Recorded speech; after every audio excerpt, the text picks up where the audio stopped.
তারা সন্ধ্যার আগে পার হয়, আর যারা বিকাল বেলায় আসে তারা ঘাটে বসে কাটিতে হয়।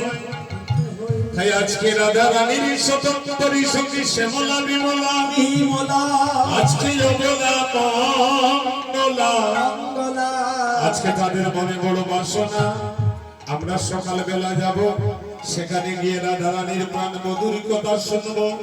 যেমন আপনারা সবাই এসেছেন সকালবেলা, আজকে মানব মঙ্গল মন্দিরে আশ্রমে যাব, সেখানে গিয়ে আমরা সবাই মিলে আজকে হরি কথা শ্রবণ করবো।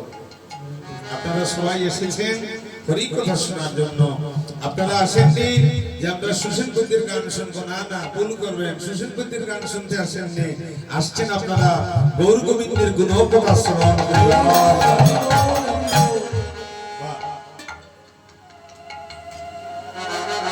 আজকে গৌর গোবিন্দ গুণকথা শ্রবণ করিবার জন্য আজকে আমার ভক্ত প্রাণ বয়োজ্যেষ্ঠ গুরুজনরাও এসেছে। কয়েকদিন আগে ওনার বাগিনার বাড়িতে খুব আনন্দ কীর্তন করেছি। হ্যাঁ, এই যে আপনাদের পদ্ধতি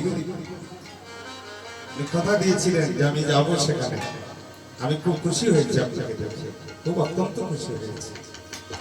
অতিশয় শ্রদ্ধেয় মানুষ, ভালোবাসার মানুষ।